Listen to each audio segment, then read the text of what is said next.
My name is Phil from Canada. Did my MBA in Canada as well. Came to the US and wanted to improve all the dimensions of my leadership character. Um, so I find it's super useful, especially in my business. I'm in consulting, do mostly strategy consulting all over the world. Um, yeah, that's it. When I initially took the class during my MBA, it kind of opened up this new dimension where I said, this is really interesting. Where you or I would hear about character and what is character, and people say this person has good character, this person has weak character, whatever. And it was really hard to define it. So I think by like adding a framework to it, it became something that you realize um, you could analyze and look at yourself and realize where you're sitting on a set of dimensions. And then you can look at the effect of those dimensions, or how you rate on those dimensions and how that shapes your reality. And I like the idea of um, being able to diagnose those different dimensions in yourself and having tools available to actually improve them. And once you see the the change in yourself and the change in your reality when you start implementing those, it becomes it's very rewarding. It reminds me a bit of like the same journey I have with fitness or with sports. You you have the performance, you diagnose, you do things to improve, you see the result. It's like this recursive loop. So I think it was one see kind of a recap is one seeing, I suppose, having a framework tied to that dimension and just seeing how you can work on this part and it and the immense impact that it has on your life. um and then I think what keeps me around is it reminds me a bit of golf where it's like you get better but it never gets easier, and there's always something to work on. There's always areas to improve, and it's there's if you don't keep at it, there's some attrition. I'm still in like the newborn phase. It feels where uh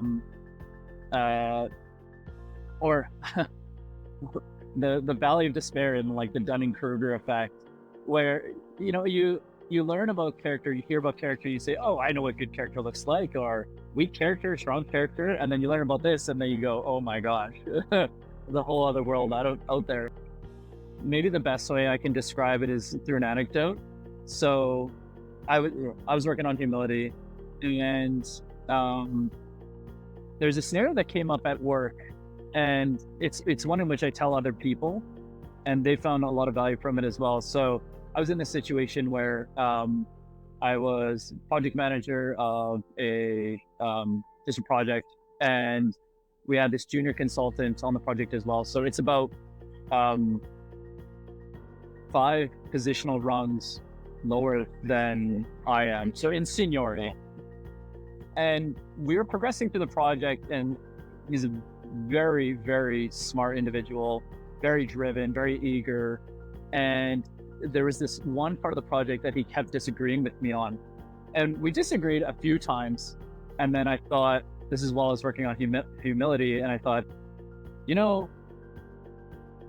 why don't we just do it the way that you're suggesting? Let's see what happens.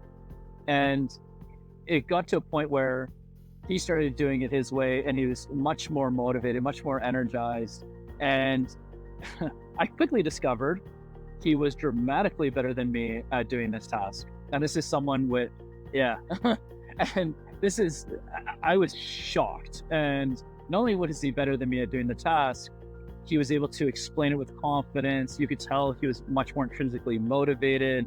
And I think the fallout effect of that was I got to spend dramatically more time doing a lot of higher order tasks that I was essentially supposed to do as a project manager. And I thought, and usually that doesn't happen, like where you have several different position gap and someone's like more confident than you at doing it, but he was. And then from that point on, it, like, frankly, really opened up my world, especially with this individual, where we were on two more projects after that, and it became almost like a game. I would just say, like, let's see what he can do. And if he pushed back, I'd say, okay, we'll come up with a proposal of like how this could be.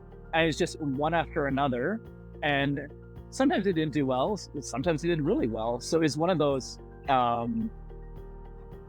like huge aha moments. And I tell the story to others where they will sometimes in the workplace will say, oh, how do I quiet someone who's pushing back on my direction? Or how do I get someone junior to stop talking over me? And my response is, yeah, you never know. They might be better than you. You should try and see what happens.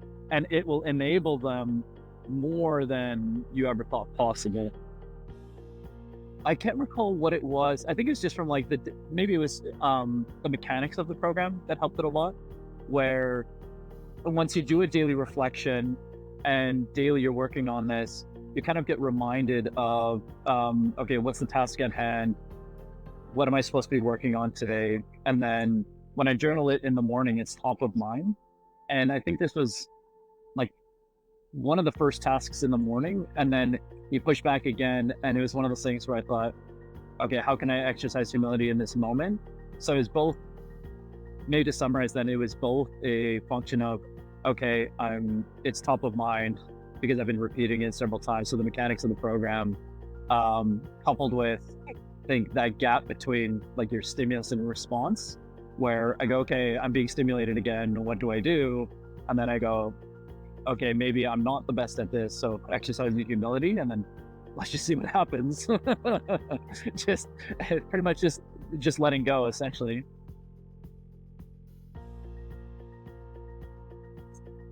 Yeah, I think the two things that are coming to mind is one, the accountability.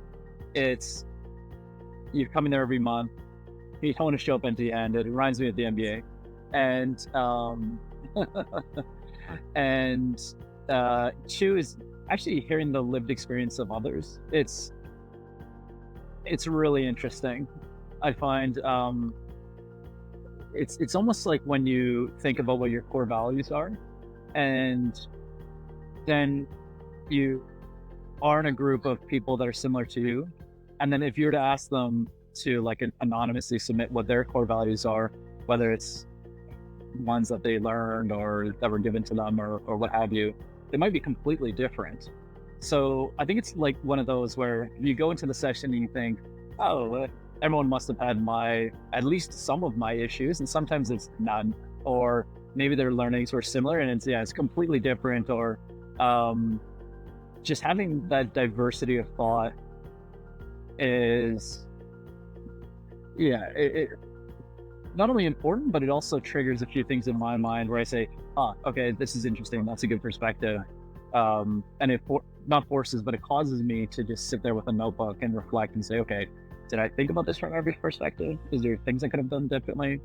And this is where you slide back into the valley of despair. And you say, okay, well, what else can I learn? How else can I approach this? So